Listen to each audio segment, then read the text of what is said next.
Hi traders, just testing you can hear us loud and clear. Just put something up in the chat if you can. So you should hear us come through now.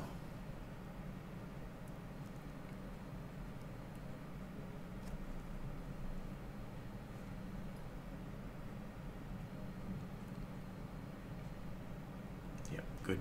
Yeah, all right, great. All right, let's get started. Welcome to TradeSetup in the live stream. This is a special event and we're coming live out of Queensland tonight. Davin's dragged me up to the sunny coast up here. We've got the, we're at the Innovation Centre at Sunshine Coast University. So we're all up in here in the office doing the stream up here. Now, for anyone that's new, we know there's a meetup group here with us tonight. What you can see on the screen here is what we do. I think it's on a Monday and Thursdays for our live streams. And just as a bit of housekeeping, just remember it's only general advice, and you can see the general advice warning on the screen there. Also, if you do, you know, at the end of the day, at the end of the night, feel free to link into us on. We've got the Twitter. What do you call that? The Twitter handle or something like that. The top left-hand corner. You can join us on Facebook also for TradeSetup, and the bottom right-hand corner if you subscribe to our YouTube channel. Anytime we go live on any sort of event, you'll get a bit of a YouTube pop-up. So you'll see that alert you to us going live, so anything that we do in the future. And also feel free to visit our YouTube channel. We've got a whole lot of a database of old streams we've got up and running there that we've done in the past. So welcome, Dav. Dav is sitting next to me for anyone that hasn't seen him live. The one with the bald head, that would be me. Oh, we've been fighting over who's the handsome one, but I don't think we're either winning. No, neither of us. Yeah, according to our wives. Now, what we're going to do tonight, or what we want to do, we're going to go through what we look for in trades. So, or to start off with, Davin will be up and running. He'll speak through what he looks for in a trade, and myself too. So he'll talk for both of us on that occasion, and then go through a few ideas. What are sort of the basis for our trades, I guess? Probably, yeah, just the sort of core things that we look for when we're looking for trade setups. And we think that with certain structures in place, often you can have a fair degree of success by just timing the trades in these areas before a big move happens. So we want to try and time our trades in the unknown areas before the outcome becomes known. And obviously if it moves in our direction, generally it's going to be an expansion type move. And they're the things we're looking for, where we can get our win rates at a much higher percentage than our loss rates, as far as not just percentage wise, but with a winning trade it can be 2 or 3 times the return compared to a loss that we take. So we're looking for where a big move happens, or areas where a big move can happen, and looking to apply our sort of trades on a consistent basis in those areas. I guess what we also spoke about today, one reason why we like those, while we're looking for those expansion areas, you sort of don't waste your time getting caught up in a trade that goes sideways for long periods of time, just tying up capital, I guess you say. Yeah. So that's a sort of a key reason behind doing it too. So that's what Dav will kick off talking about that, and then we'll go through a few examples, obviously, and then I'll finish off. I'll get into it and just talk about what we've done with TradeSetup and the reasons behind some of the alerts that worked out quite well using that that analysis. And then what we want to do also is, like we do on the Mondays and Thursdays, open it up. So if you've got something that you're having a bit of a problem with, or there's something you want to take a quick look at, we can chuck it on the screen. If it's a stock or potentially a currency too, we could click it up. It might take us a bit longer to get, but we can put it up on the screen and analyze it and just give you a bit of a point of view of what we look for.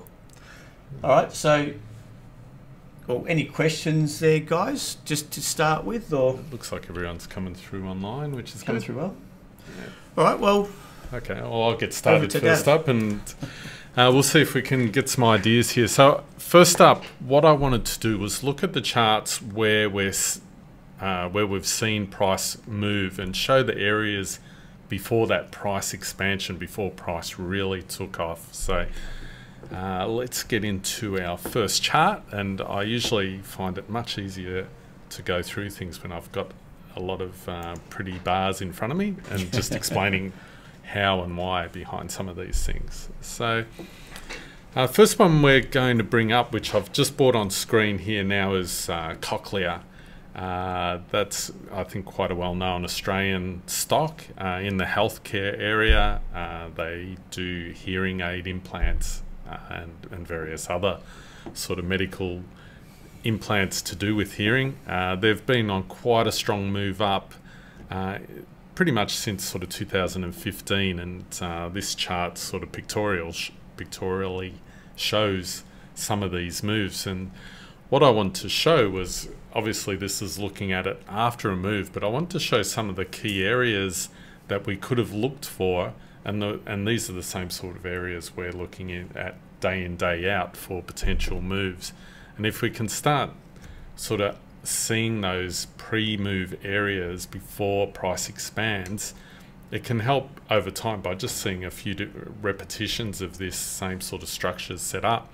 We can apply it to our own trading and really time those areas ourselves and look at those key structures. So probably one of the first things with Cochlear is something that I want to start seeing prior to a move, is I want to look over the long-term structure of the market move. So this particular chart here, and a few of the charts we're going to go through, are on weekly charts. So we're looking at real structural changes, and I want to see, first of all, some selling that might be apparent.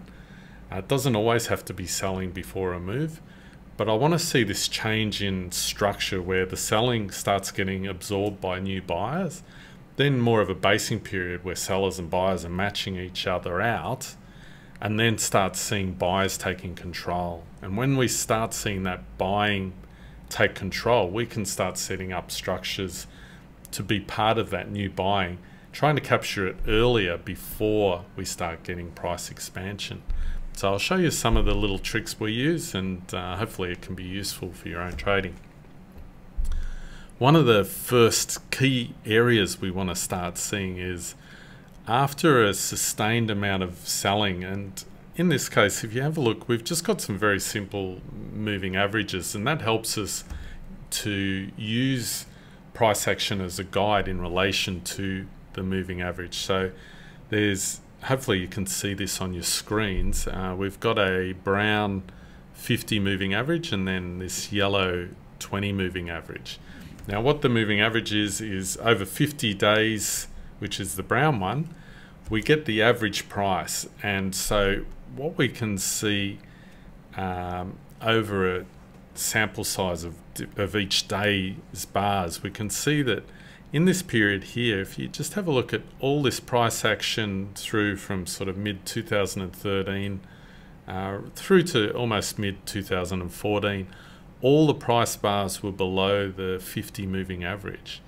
So just looking at it as a snapshot over that 1 year, we can see that the price was generally to the downside to flat, and in relation to the previous price action, price was much lower. You could see price moved up into early 2015, but from there was mostly downside moves with small upside retracements. But the basis of the price action, and the key thing we're looking at here, is that all the price action in this area that I've got running over with my mouse is below this price.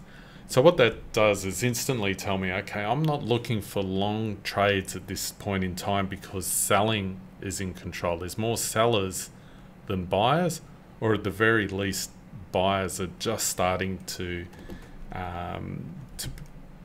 match out the buyers. So there's selling and buying, and it's not driving down hard in price, but it's not moving up yet. I want to start seeing some buyers step into the plate. I want to see generally when you start getting new buying and new price highs starting to happen, it's usually a change in the company's dynamics. There's usually either better sales, or there's a change in costs start coming under more control of the business, and it starts to become more profitable. And the people that start buying this actually notice these changes in the companies, notice fundamental changes, and the only way they can participate in the potential upside is to actually buy shares. And so what we start seeing is, as people start to see that change in the company structure, the earlier, probably smarter traders, you could say, start buying in, and we start seeing price moving up. We see this price action change just in around the middle of 2014 here, where price, for the first time over a 6 month, or almost closer to a year actually, where we start to see price actually moves above the 50 moving average and starts holding.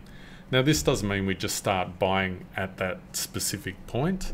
All it's telling us now that the skew started to change, where buyers are taking control from sellers, and we're starting to see some upside moves. So we see an acceleration in price move, and you can see that also by the distance it starts moving away from the moving average here. It's a bit like a rubber band. So as excitement in a particular stock comes through and we start seeing some buying accelerate, we see it attracts more people from the sidelines willing to bid higher and higher prices for that stock to move to higher levels. So what I'm seeing here, the core thing is the long-term structure has started to change from sellers being in control here, driving price to lower points from, we originally were around $80 here, all the way down to almost just above $50, around $52. So prices moved down in that period around 30 odd dollars there. I get my calculator out in my brain. It is late now, it's getting towards 7 here now. So, shake the abacus.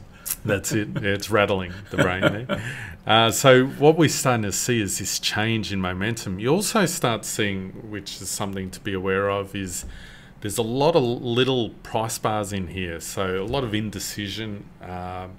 There's not forced selling. Whereas if you have a look at the price bars over here, you can see some really strong downside moves in a particular week. So you see price starts the week at high levels, and by the end of the week it's right down its lowest levels for the week on a few. There was 3 out of the 4 weeks there, strong downside move, quite a strong reaction upside, but then followed by, again, 3 weeks of really strong downside. A lot of up and down movement, and you can just start seeing the changes in the price bars before it hits that moving average. Just there's no real strong selling in each weekly bar that's produced from here, and so that momentum has changed, and that's what we're looking for. So this often precedes big moves in the market, and we see that lack of selling, but a little bit more buying than selling as price starts moving. Just in here you start seeing, hopefully you can see my little bar there.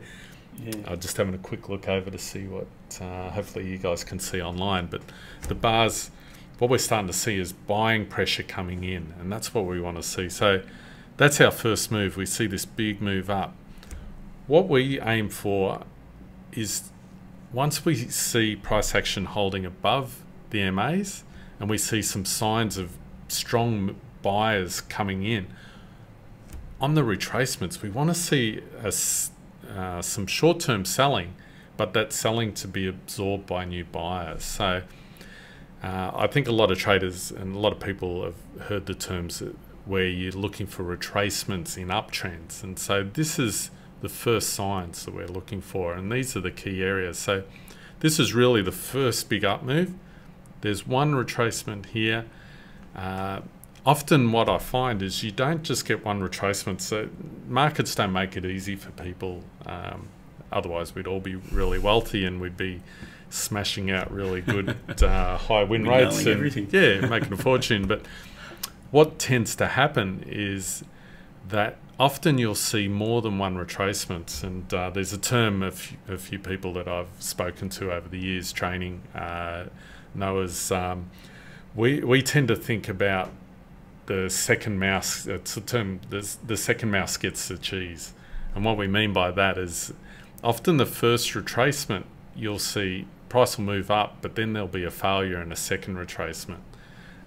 So often by being patient, we don't have to go through that phase of a buy that goes into a small profit, gets break even, goes into a loss, and trying to hold through that process, or maybe getting stopped out and then missing the second move when it does actually happen. And in this particular case, you had that retracement, but then a second one before price moved up. So anyone that bought at this level around $70 went through the process of a profitable trade to a break-even trade to a losing trade before it became profitable on the second one.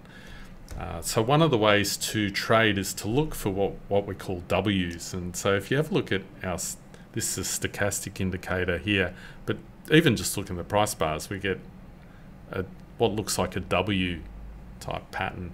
And so that second area, often you get a much higher success rate hitting the second retracement that fails to drive lower. If the market was going to be weak, it should have driven through, broke through the 50 moving average and pushed lower. A little bit like over in this area here, you can see there wasn't much price action above the 50. It just popped above and then quickly failed, and we spent the next 6 months below the MAs. Over here, price action held above even on the retracements, and we had opportunities here. So you can see when we're looking for areas that precede big moves, these areas in here on these shallow retracements, and often the second retracement, that's our key area. That's where we're looking. So we're looking for those big moves, trying to identify before a move happens the key areas. And we see these what we call W patterns, where the second mouse is getting the cheese because the first one's got knocked off, often precedes big moves in the market. So price action holding above the MAs, a lack of selling. Remember the other key point we're looking for, narrow range bars, and also have a look at the angle of descent. So when price action, it moves up hard, moves down, but then there's no more selling coming into play here. We have move up, sellers come in, but they can't drive lower, and then we start seeing this momentum building, and then accelerating up, and price moving away from the MA. So this move, or this area here, preceded a big move in the market. So we're looking back at past structure in price and looking for key areas. So that's one key area that we'd look for here. Now we get expansion up, makes a high that fails to drive higher, and you can see our risk is quite high because I'm almost pointing at the screen here, but prices, moving away. It's moved away from the moving averages here, really important. So our risk has increased here. And what you'll often see is like a rubber band effect. It comes back to that equilibrium point. So again, we have our low here, spikes up, but then comes all the way back down. So if you hit this retracement here on the first time, it's gone up initially, come back.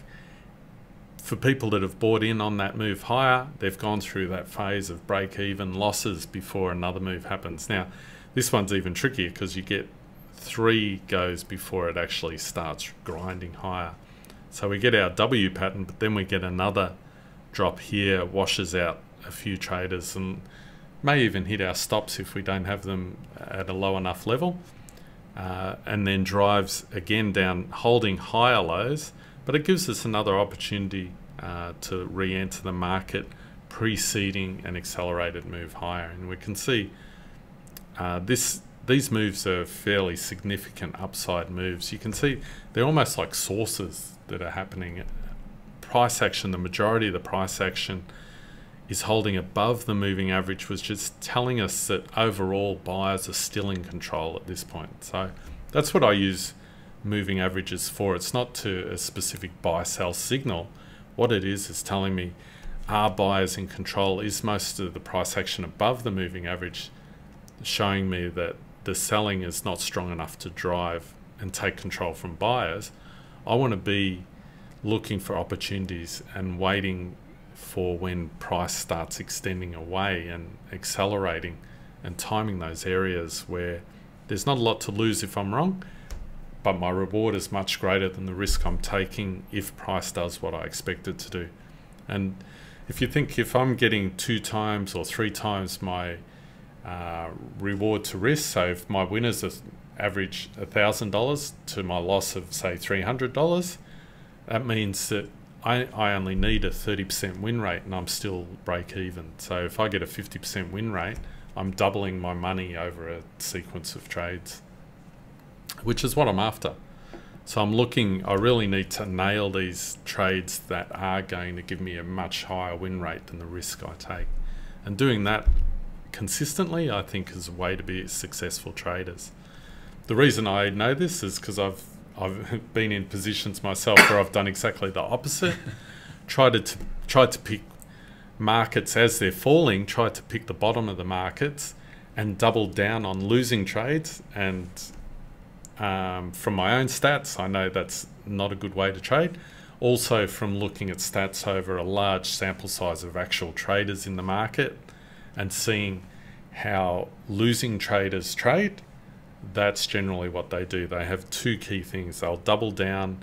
First of all, they try and pick the bottom of a downtrending market, which looking back is easy, but when you're trying to time it, very difficult. So if we go across here from this price drop here, you can see price extended away from the moving average, come back to equilibrium point.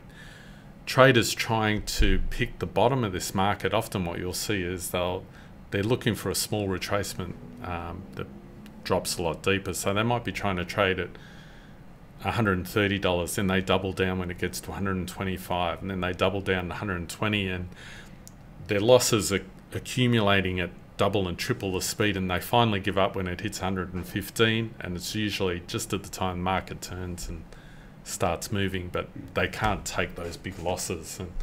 And from stats that I've seen, and the traders that generally are on the wrong side of the ledger, that's usually the issue, is doubling down on losing trades and trying to trade against the trend. So we want to do the opposite as professional traders and traders that are successful in the market.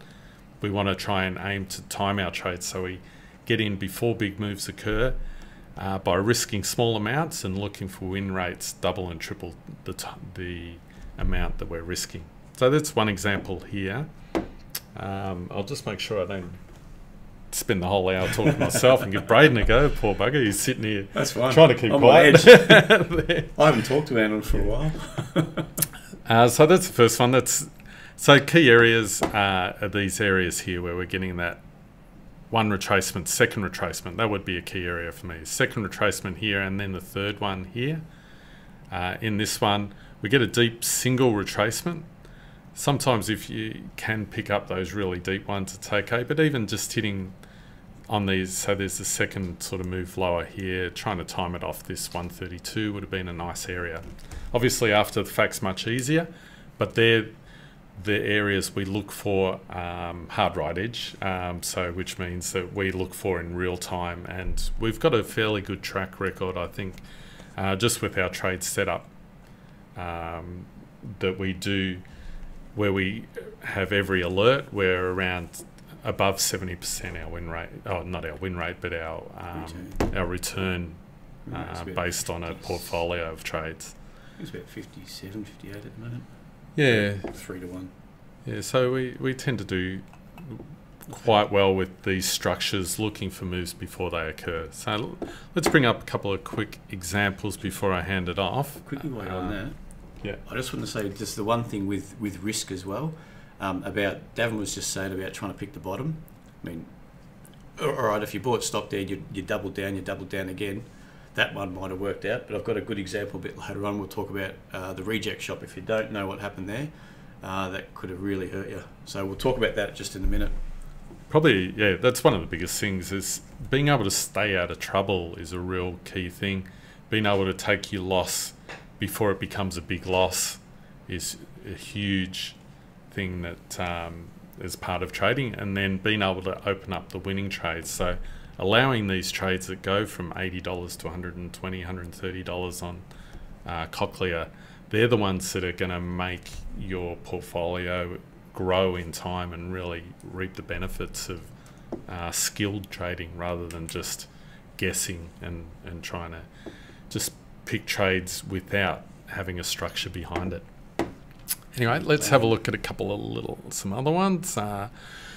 Next one I'm going to bring up here is Qantas. So this one is going on a real terror at the moment. But the structures before this market move, so before those big moves occurred, have a similar sort of structure.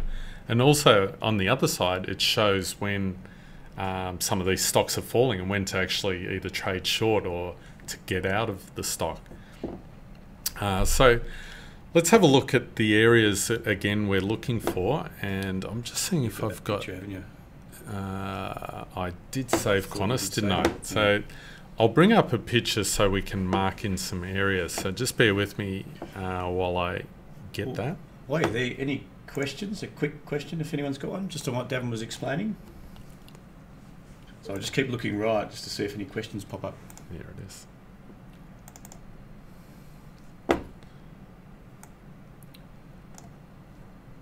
right. I know there's a bit of a lag in the video. So I'm just going to...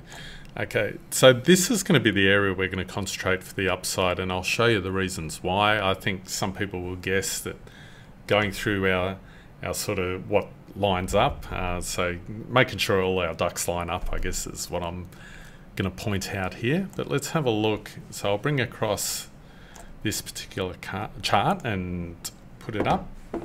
So this is Qantas, and let's look at the price action before we got the move up. It was one that I followed, and I think a lot of traders followed, especially the fact that it broke through $1 on a couple of occasions, which provided great opportunities, but did wash out a lot of traders before the big move got underway. So what we can see going back, this was, I'll just have to have a quick little cheat look, around 2011. So this down move sort of occurred around 2011. This is when we don't want to be in the trade.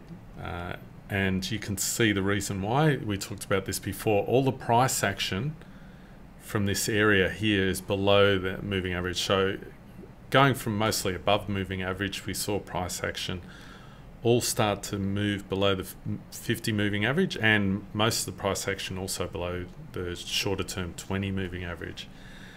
We don't want to be buyers in this point, and trying to pick the bottom, a lot of traders would have lost a lot of money, because at one stage Qantas was around the $5-6 mark, I think. Yeah. So this is showing price action where it moved down from above $2, $2.50, all the way down to below $1. And imagine if you're doubling down on your trades or trying to pick the bottom of the trade, anything from $2 down, it would have been a real struggle, and a lot of traders would have lost a lot of money by trying to do that, trying to pick that bottom. So we had the move down, a retracement back to the equilibrium point, and for me, this is actually a good shorting opportunity in that we've got a move higher here, that failed. Another move higher, just got probably sucked enough traders in trying to pick the bottom before it really washed them out. And this move here in a single week from $1.40 down to below $1 would have washed out a lot of traders. That's almost a 50% move in a single week.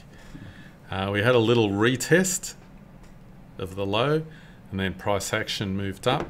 Now we did get price action moving above the moving averages for a while, where price actually went from around $1.30 to $1.70. There wasn't really the opportunity from my analysis to be able to time an entry here, so I wouldn't have traded this move here.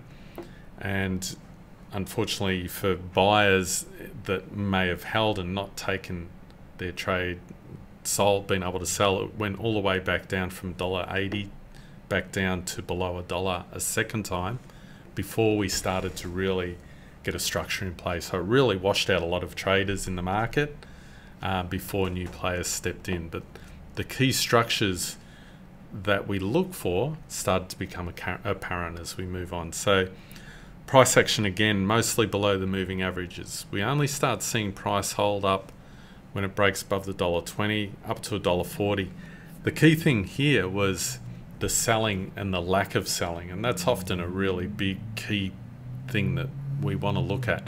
Not just the buying pressure on the upside, but the lack of selling. If we see a lack of selling, can really help us time our entry. So what we got here was our first little push above the moving averages. We don't want to look for trades just in that point. What we want to first see is a lack of selling. So notice the price action when we had this move down. Look at the strong, fast moves down here. So this one here, then a little bit of buying came in, but not really consistent buying, and then another round of selling. The moves down, in these moves down, a real commitment of new sellers into the market. Have a look at the selling here compared to these previous ones, and you see the angle of descent was a lot shallower. There's a lot of sort of small, much smaller bars with not the same commitment of selling pressure here. So that's telling us the selling is much reduced in this period of time to these period of time. So a lot of this stuff is common sense. You actually see the selling pressure really reduce off here too, and the fact that even though it broke through to just above $1, there was a lot more buying. The selling was a lot slower, and the angle of descent a lot shallower than these previous two big moves down, and then this one more so. You see it's almost rounding here. Most of the price bars either holding or at the moving averages, whereas previously all the price bars below. So that's telling us there's a real change in the structure now coming through. So potentially you could look for a buying opportunity somewhere in that sort of $1.30 range, because it's made a low. It made a small move down which failed to drive down to retest that previous low. So even in that selling there, there's just an absolute lack of selling, which is a real change from any of the previous price action. We get a fast move up, and it's impulsive up to the $1.60, but then also a strong selling move here that really washes traders out. Another round of buying. So we've had a move low. Notice the selling wasn't able to break down below the previous lows here, and then we get really a strong week of buying here. So that zone there, price action not all holding above the MAs now. So that's our way of really telling us, okay, the ducks are starting to line up here. We're seeing, even though there's selling coming in and it's fairly strong down, it's still holding above the MAs. It's washed a lot of traders out. So you've got to think about how other traders are feeling and whether it's really washed out a lot of sellers. Because if everyone's already bought a position in the market, there's no new people from the sidelines to be able to buy. So if there's market events and market movement that washes traders out of the market and there's no enthusiasm, there's a lot of people on the sidelines that can be potential fuel for the next market move. And the only way markets can move is if a new buyer comes in and bids a higher price. So there's got to be someone actually prepared to come from the sidelines to bid at a higher price. Now, if there's already buyers in the market, who's going to be that new person from the sidelines to buy at a higher price? Whereas if everyone's washed out of the market, there's a much greater pool of potential buyers that can step in. So this washing of the market sets up the potential for these next big moves. And so that's why we're looking for these failed retracements lower to time our entries. So structural changes, a skew to the upside where price action and price bars are all above the MAs, and then we're looking to time on these failed moves lower. So that little arrow there and that area there, that's what we're looking for. So you can see, looking back, that was a real key area before a market move happened and a strong move pushed up. So just wanted to have a look at just some ideas of where to look for buying action before a price moves higher. Okay, so that's a couple. I'm going to move quickly because I know you're right. Braden needs to jump in there and have a chat too. So let's look at another one that I have an interest in, and I'm just going to get up. I'm going to have a look at FWD. I think that's one. So this is one that is very early and one that I've personally taken a position in, and I want to show you the reason why. The fact that it's still fairly recent and we haven't as yet really had price expansion, I think that'll show you one that has got the potential that we think's got potential. But like anything, we can't predict the future. All we do is set up areas where we think that there's real potential and we see structural change, and we let other buyers and sellers in the market dictate what happens. So let me... The unknown and the known. Yeah, it's kind of, we've got to trade the unknown, and then as it becomes known, as new traders come into the market and price moves up, we want to be able to sell our positions to latecomers in the market, and the process then repeats. You can see on Qantas, just before I do jump to the next chart, big accelerated move off 120, and some of these moves can be quite huge, especially in percentage terms, over 300% up to 380. Then we got a real washout period in the market where we see a lot of the price action below the moving average. And if you have a look at history, repeated itself from over here, around the $3 mark, where we got price breaking up through the MAs, pushed up and then holding. So we got one retracement here, push up, second retracement, just holding here, and then that second mouse getting the cheese, and you can see the move from 320. It's really accelerated up to this 580, almost to the $6 mark. It's starting to look a bit extended.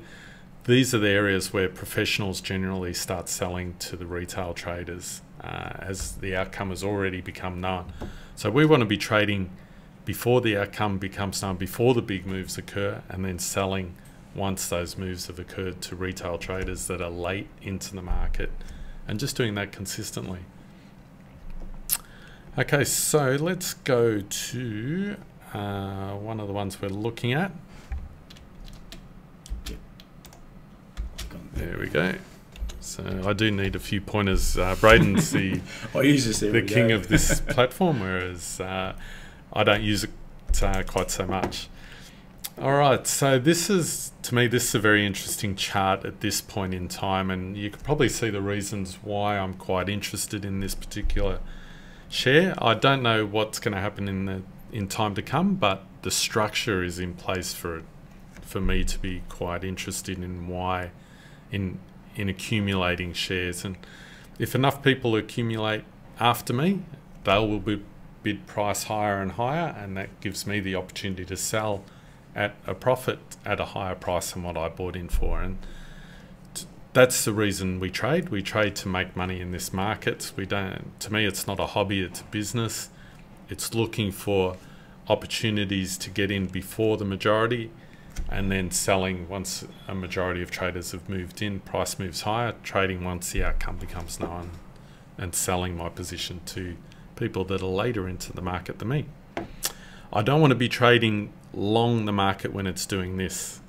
And that's the reason, again, people trading from $10 all the way down to close to $1, you can see how it would have destroyed a lot of people's accounts, this particular move. And the structure was very clear. If you turn what I look for an upside move and look at the opposite for a downside move, it does give you the opportunity to exit positions before they become huge losses.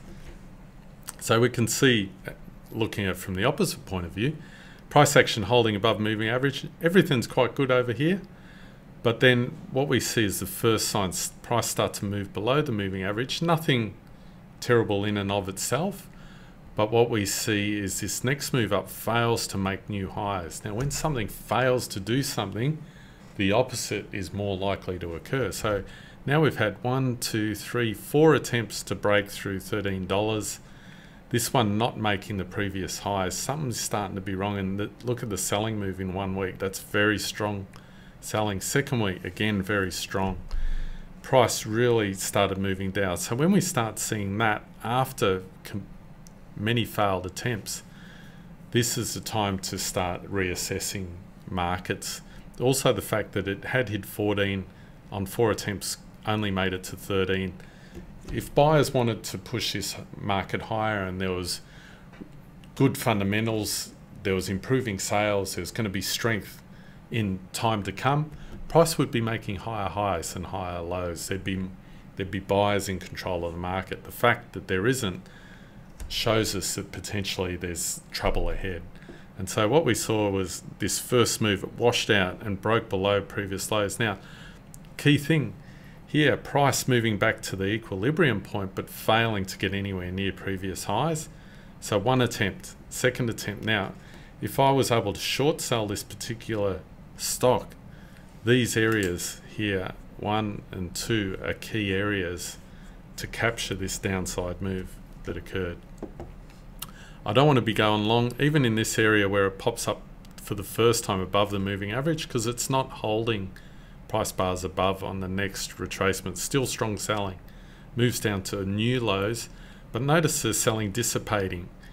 And what we've seen just from in 2016 into 2017, we're starting to see these first signs of buying starting to come in. You see the price action here in the bars holding above the MAs for the first time. And I'm just going to go in a little bit closer here. So we're starting to see the first signs of buying starting to outpace the selling, and the selling pressure on these retracements not really pushing hard down to new lows. So we had the opportunity, price moving from around the, I'm going to have to get in real close to see that one. I know. So let's have a look. So price action moved up above the moving average, retracement back to 180.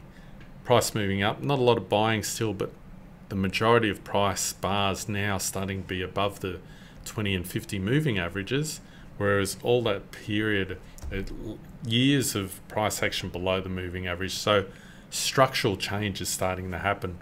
We're dealing in facts, not in just guessing what's happening in the market. We're actually seeing buyers committed and starting to outpace the selling in the market. So what we're starting to look for, where are the opportunities to purchase with minimal risk? And one of the things I talk about is boxing up risk in the market. So let's just do, I'm going to do a quick screen snap of this.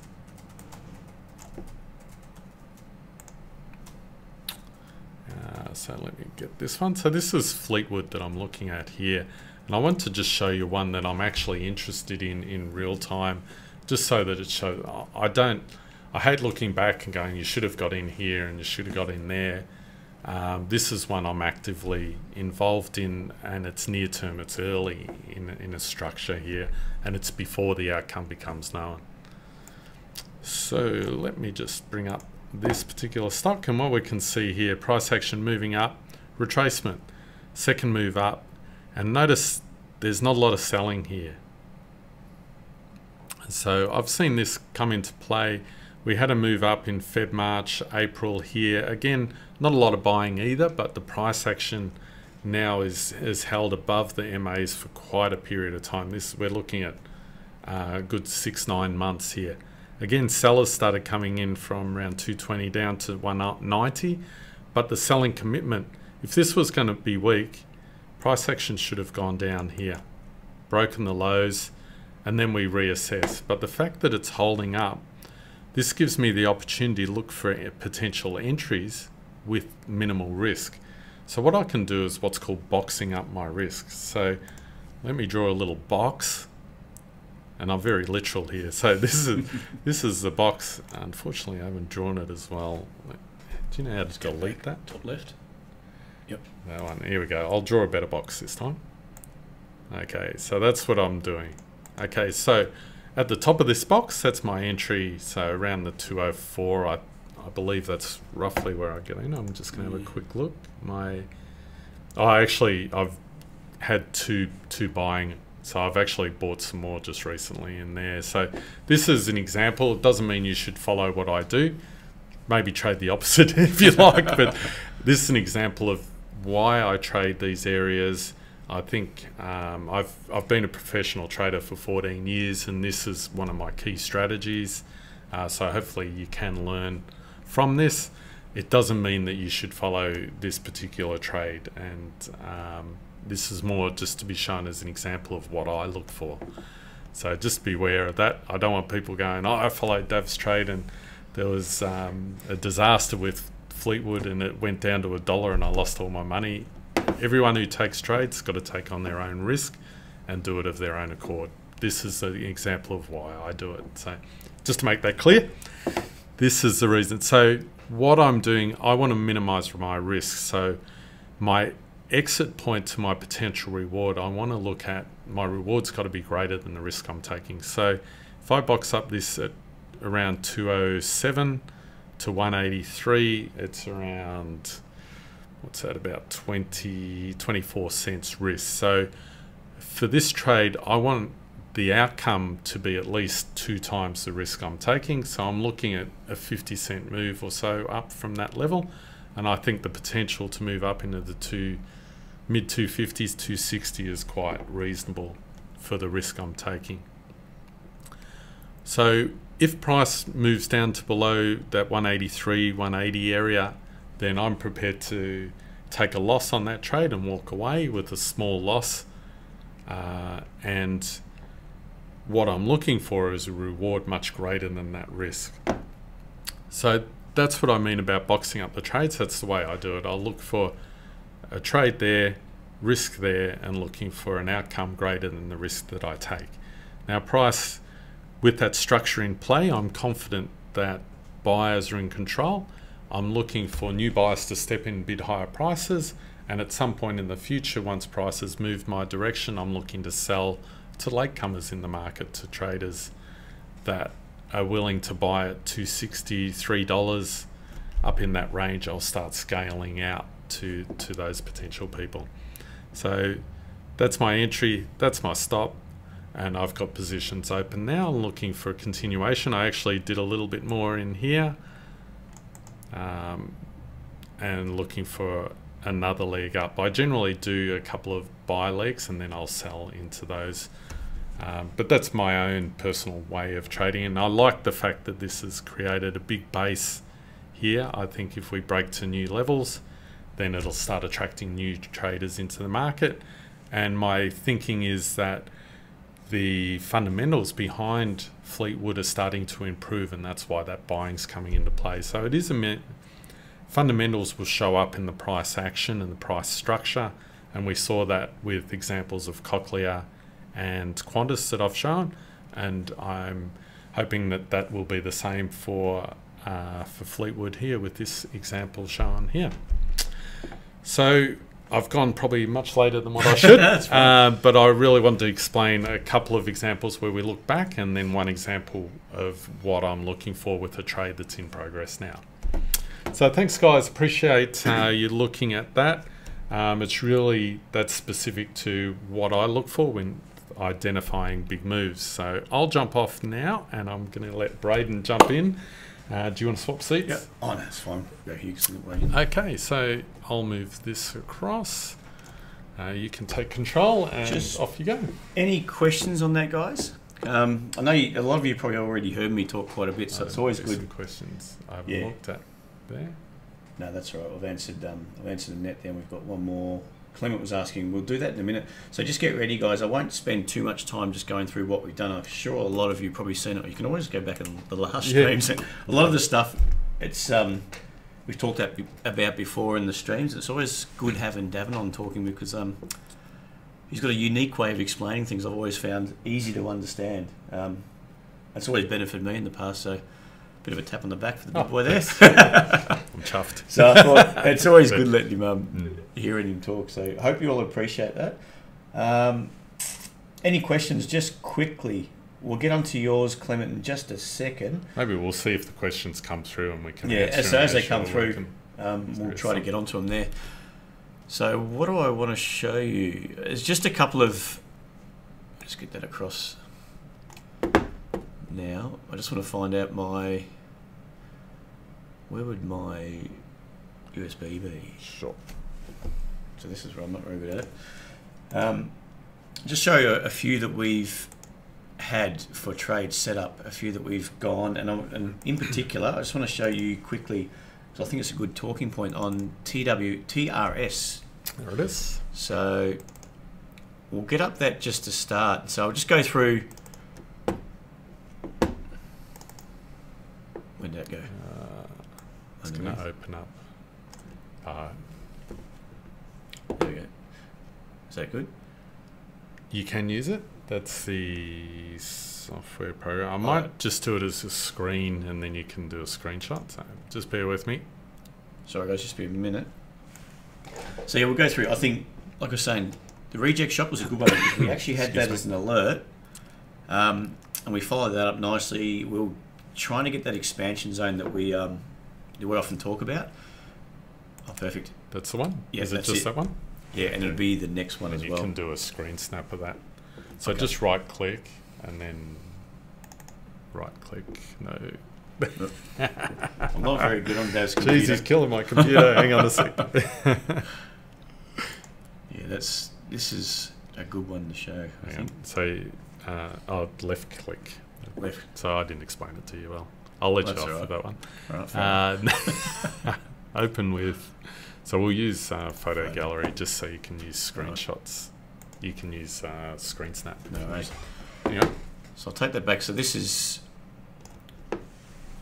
this first one here. So this was an alert we had going, and this is sort of late into the trade. This is originally where we put it on, was just looking through that that push up through, I think it was 1254.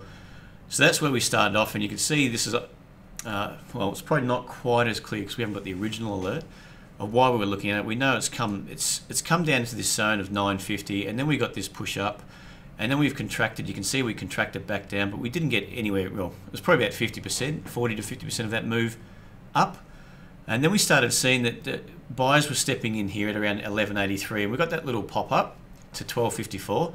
But then you can see that little high low, that what we like to see, and I thought, okay, if we push up through 1254, I wouldn't mind being part of that move, because you can see there's been quite a few buyers been stepping in through here, and don't forget that's a major high low. So this move here was a major high low in context of the recent price action. So that was one of the reasons why we got in there. You can see it originally popped up to 1324, come back and retested the entry zone, and then really started accelerating higher. So this is what we're looking for, this acceleration higher. Now, I think this alert just here, this was the last alert before we got stopped out. We took a partial exit just going into that resistance zone through 1440 from 1254. So that was a nice little partial exit. And then we got the opportunity just to tighten up the risk as we popped into new highs.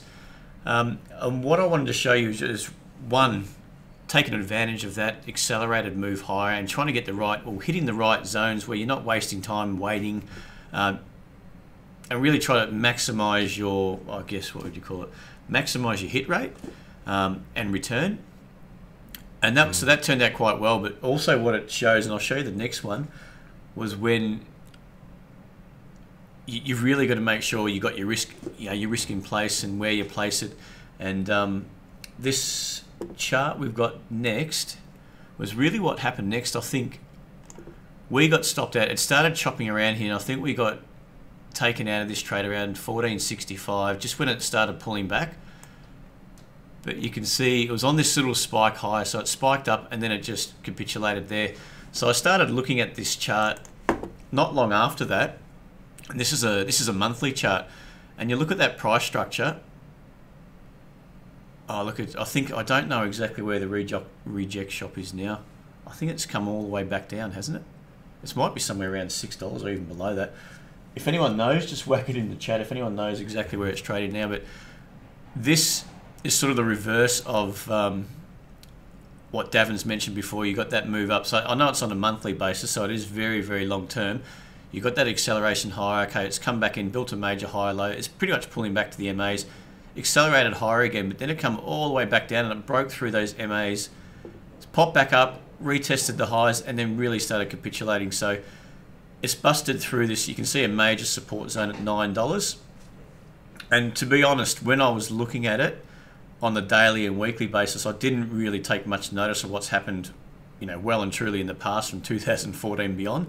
But when I started looking at it, I was quite happy that I had nice tight risk on that, because you can see it's broken through a key level, popped back up, and to me this was going to be, especially after that nice washout of 1450, was going to be a nice longer term shoulder trade, and that could have led to some really heavy selling, which I think it did in the end. And that's, well, what we got stopped out at 14, I think it was 65, it was just up here, and really the next, I think it was about 3 days later, it really fell in a hole after that. So I guess it's a good little example of just knowing what you're looking for in price structure, not only for entries and trying to take advantage of a move higher like we did here, but also just knowing what you're looking for if it's going to run out of steam, or with your exits as well, and just trying to really tighten up on the risk there. Anything you want to check in there? Risk management, that's the key thing. It's more important than probably anything else. It's one of the things is making sure that your risk per trade doesn't get too high, because it's easy to get caught up in the moment, allocate too much resources to trades that aren't working well, and what you find often, a lot of people, they finish up having the most amount of resource or money allocated to their worst trades and very little allocated to their successful trades. Whereas if they reversed it and they basically discarded their bad trades and kept going with their winning trades, they'd be a lot more successful as traders. So it's really just the management of your trades is really important.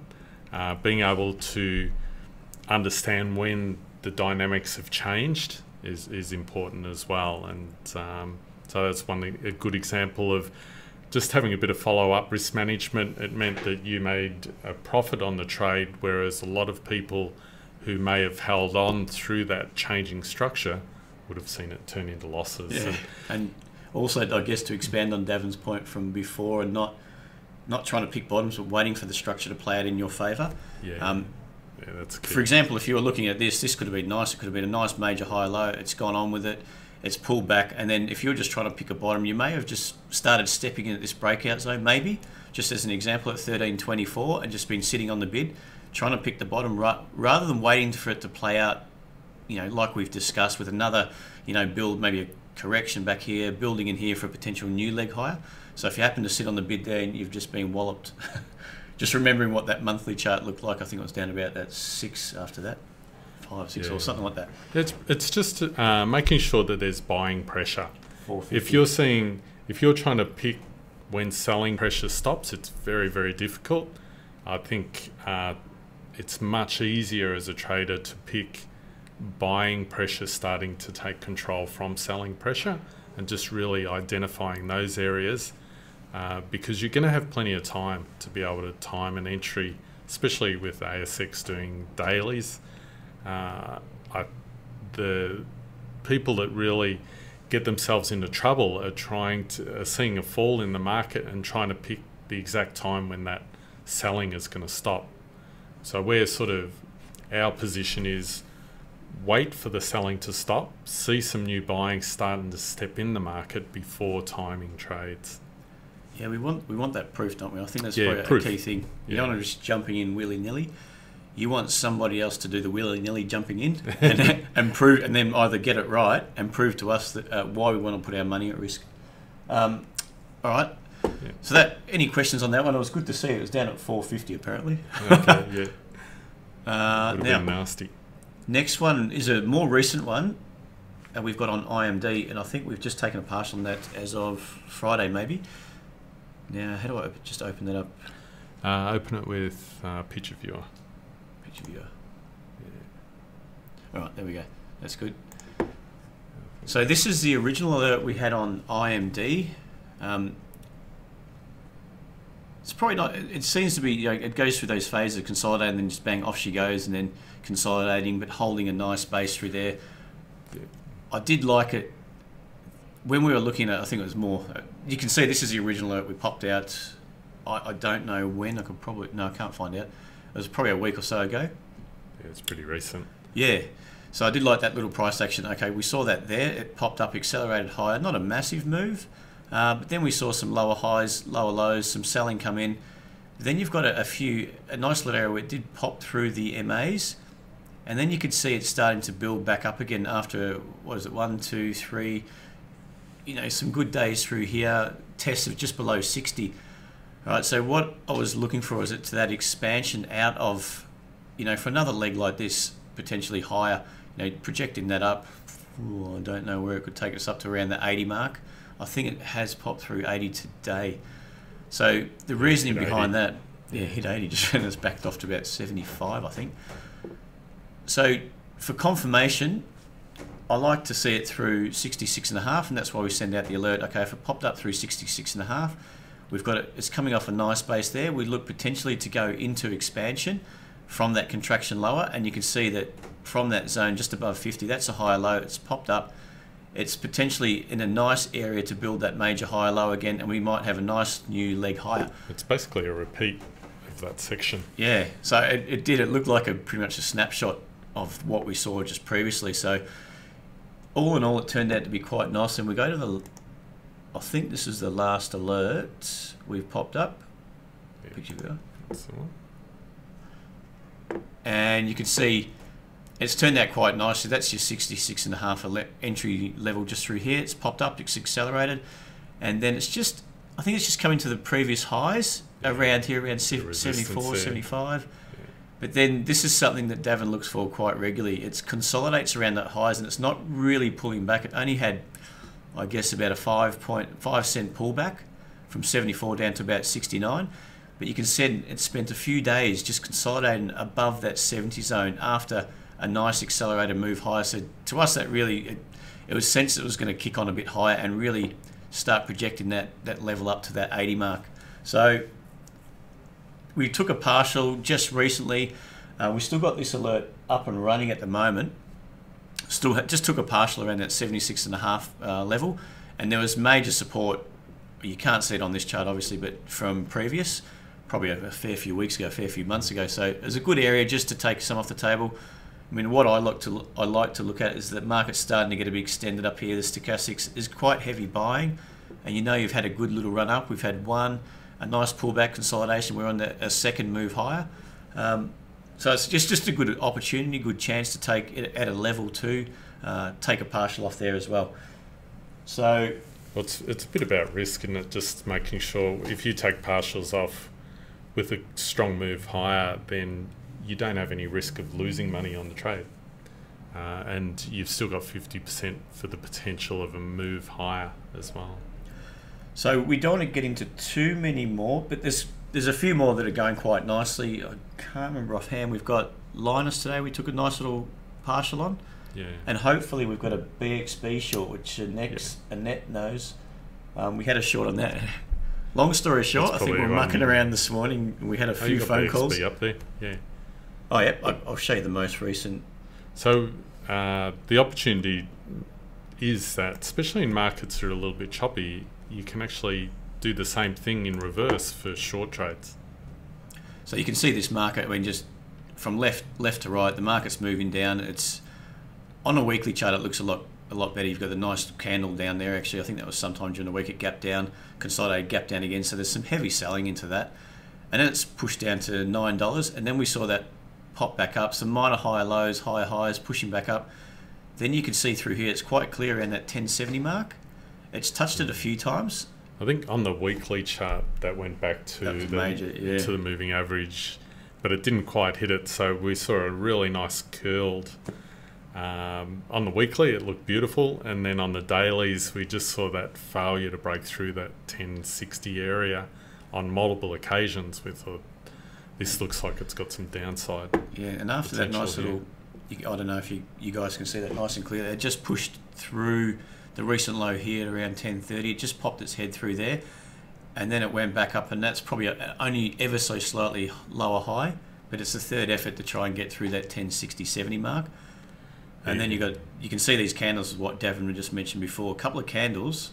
Well, it was only a couple of days, but it really started accelerating to the downside. So that is a nice little indication. Then you got these few candles here, really buyers indecisive. Trying to buy above 10. Those buyers just trying to buy off a whole round number at 10, really didn't get anywhere. And then you can see that those candles there just accelerated through, and our entry was through 10. Panic selling.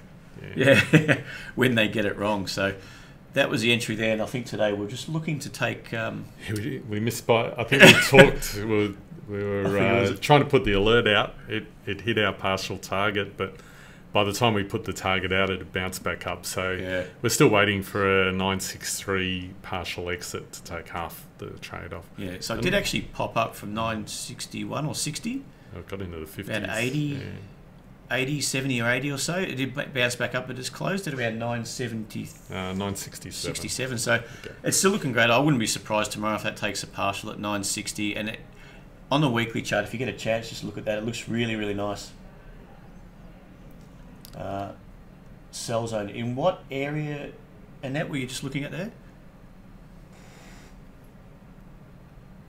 I've probably just missed it there.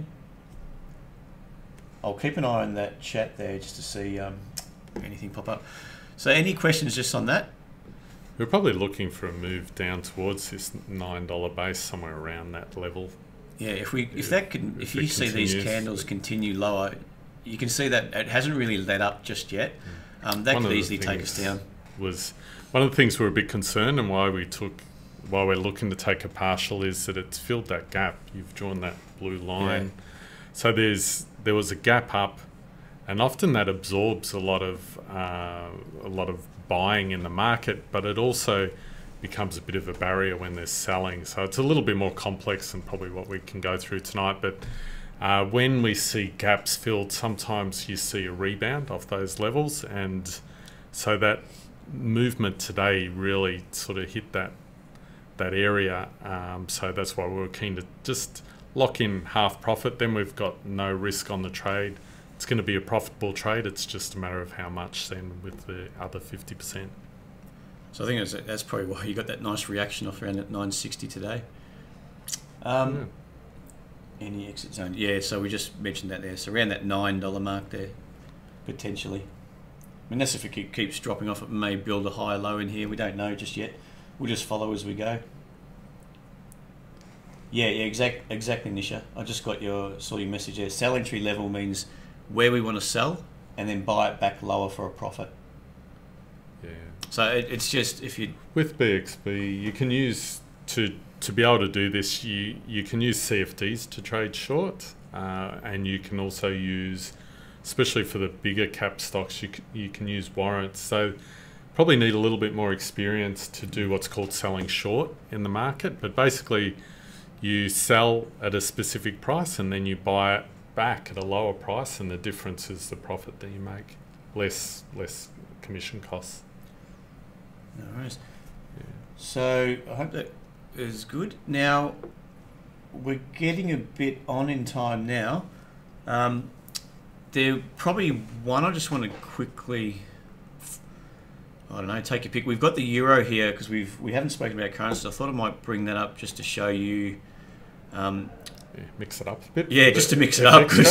Yeah, anyone that likes FX, I mean, what we talk about here, it doesn't just apply to shares. It's the similar type of structure, similar type of setups or movement. You can look across the board. There's a few intricacies to worry about. Question there, I think there. But ASX don't allow sell first. Okay. You just answered that pretty much, I think. Yeah, so just in relation to short selling, you're right. You can't do naked short selling, but you can use CFDs, which is a synthetic way of doing the same thing, which is basically just hitting the sell button on a CFD and then buying it back at a lower price. Generally, you've got to borrow stock for shorting on the ASX, and it's very convoluted and quite difficult to do on our markets. Unfortunately, that's the way it is, but in the US it's a lot easier to be able to sell short. I guess we tend to focus more on derivatives, so CFDs and warrants, occasionally options, but unfortunately liquidity for the options market in Australia isn't very good. Yeah. The spreads are too wide. Compared to the US. So I'm looking the wrong way, aren't I? I'm looking at the other screen because I'm looking at the questions. Good point. Thanks for pointing that out. All right. So what we got here is the euro. We don't particularly do alerts by entry levels, buy entry levels, and sell entry levels, or reverse for currencies just yet. We are looking at it down the track. We do like to put out alerts of what we're looking at for some currencies, and we do a weekly FX report on a Wednesday. Probably not this week, but we do it generally on a Wednesday and just send out a short video of a few different currencies we're looking at and why. What we like to look for and this is, it goes back to what Davin was saying about fuel for a move, whether it be higher or lower. And we find this a few different ways, but we like to see which way the market could be biased. If they're heavily weighted to the downside, say on the euro, this is what happened on the euro anyway. They were heavily weighted to the downside. So it was, you mean traders are heavily traders? Yeah, sorry, traders are heavily weighted to the downside, so they're expecting a move lower from highs to low. So we looked at as potential fuel for the opposite. Yeah, so just to try and clarify it a little bit, it's what we look for specifically is the amount of retail traders, so small time traders who are short or long a position. And what we find when there's a large proportion of traders in the market that are retail traders who are, say, positioned with active trades long the market, which means they expect the price to go up, so they're already committed to the long side, generally we'll look for opportunities the other way. We expect retail traders over time to lose money and professional traders to make money off retail traders. So the whole idea of this meeting, unfortunately, this is a reality. Yeah. We need to be professional traders. We need to be almost sharpshooters, and we need to look at opportunities where we're going to gain advantage in the market. So it's really important for us when we're looking for any advantage we can find in the markets. We want to see, okay, is there a large amount of retail traders either short or long the market? And that tells us, okay, let's look for opportunities in the opposite direction. So this is pretty much what we were looking to play out on the euro, and so this was way back in March this year. So this alert is what we sent out back in March. I think it was the 13th. So we're looking. We know that they were weighted to the upside. The downside. So that was potential fuel if we saw a nice setup for a buying opportunity. And at this stage, we know that this has come down to a major. This between 104.22 and 104.88 was a major daily support zone. The market has worked its way down into that zone, and then what we started seeing was some higher lows, taking out some of these recent lower highs. But we're looking at the hourly time frame at this stage. We just analysed this. We know that there was quite a bit of fuel that was ready to potentially have to buy the market back and buy it back up to exit out of their positions, which could lead us to a nice little trade on the upside. And this is pretty much what our plan was at that time. Now, if I can get the next chart, I think it's on the next chart. So this is it played out quite nicely. Yeah, if you follow the euro, I think it's up at 114 or thereabouts now. So you can just see the potential when you do get it right. Yeah, okay. So the market on this chart, this was only just, well, only a few days ago, the end of last month, the 29th. And this is where the current market is now. So there's been quite a bit of action on the upside. Anyone can see on the daily chart. It has accelerated higher. Then you get the sellers starting to stack up. You get the lower highs that the market works down. They might get a bit of confidence. But what it's doing, the market's really just generating that fuel. They're coming back into the market if they've been washed out, selling back into it, expecting that to be the high, trying to pick a high rather than look at the market structure, sell it back down, and then we start to, as long as our bias is still up, with the sellers are still outweighing the buyers, we're still looking for longs, for buying opportunities. And it's happened time and time again, and it's turned out really nicely, to be honest. And this was another time when we're just looking at in here, and the same type of price structure. It's coming off a nice level at 111.15. We were looking at it just in here for a potential short squeeze, we call it, for the market really start accelerating to the upside. It did pop through that 111.78 highs, you can see just in here, off a high low, and is starting to accelerate through these previous highs as well, off some key levels. So that structure was starting to play out again. I don't know, what was it, the recent price of about 104, so we're getting up to 114, so potentially it could have more to go. We don't know, but that's turning out quite nicely, and that's a nice little example. Until the skew changes, we want to sort of stick with the same structure. So if we start seeing a change where we start seeing retail traders all starting to move to the long side of the market, then we'll look to see if this is starting to exhaust itself and look at trading the other way. So just to remind you, when we look at this, the skew's got to match up with the price action as well. If the price action or the structure doesn't play out, then it doesn't really matter. But we wanted to see exactly what Davin mentioned before, what we've shown just on some examples, the same price structure, and this is the FX market. So it's a very similar technique to, I guess, analysing the market. Yeah. And it's boxing up your risk again. Yeah. So you know what you're going to lose, maximum loss before you trade. You're going to get somewhere they'll go down and stop you out. You've got to be prepared to take losses to be a successful winner in trading. Now the last one, sorry, I just cut you off. That's there. right. No, jump in there. The last one I thought I'd just click up again as another different example was the S&P index. If I can quickly get that up. Now this was the original alert, and I don't know if you know where the index is now. It's somewhere around 24, 25. Actually, I'll get the next one up. But this is originally when we started looking at it, and you can see it's pushed down into a nice base, 22.67, probably dragging in a few sellers. Started working its way back up, and at this stage, if you're looking on a daily chart, even a 4-hourly chart, some shorter time frames, that may still look like it's going to potentially be that lower high just below 23.03, and look to potentially roll over down, I don't know, down through 22.67. So we looked at this, and pretty much from the reverse side, we know that at that stage, there was quite a few sellers into the market, have loaded up, expecting the market to go down. So we saw that as potential fuel for the market to head higher.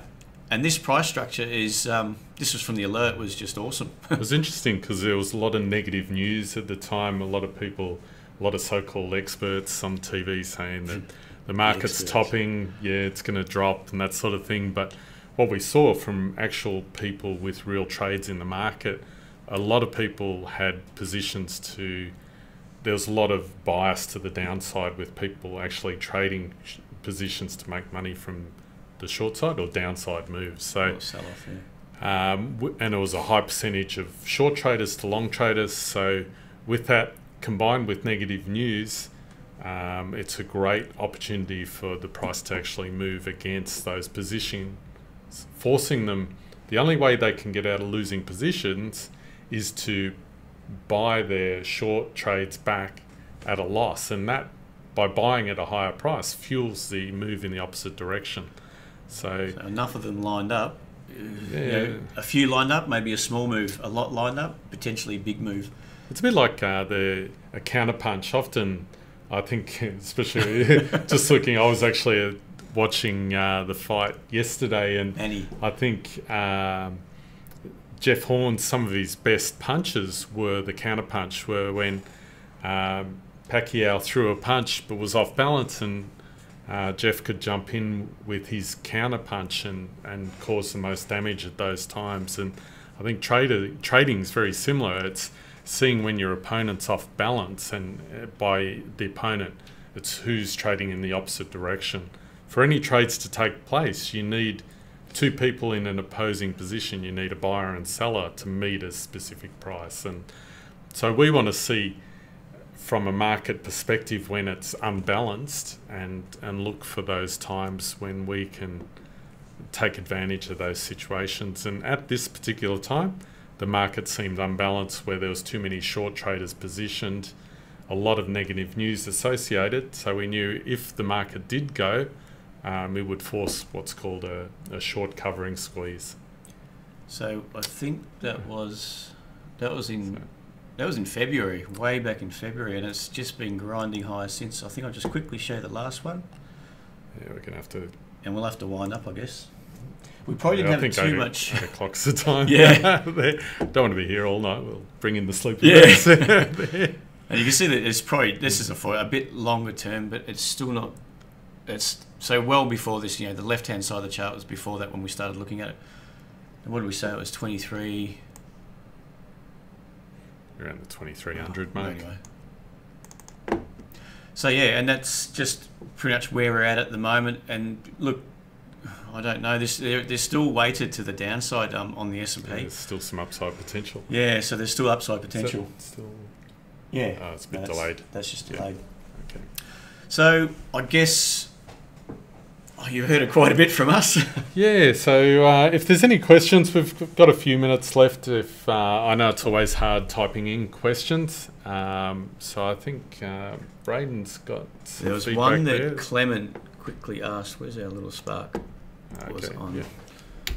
So maybe we'll just probably leave it with this one, I think. This was something Clement Mark's just asking about Davin's opinion on what this one was. This is Capital Health Limited. Yeah, this one I've been following for quite a while, Clement. So I think you've read my mind there. I like the structure of it.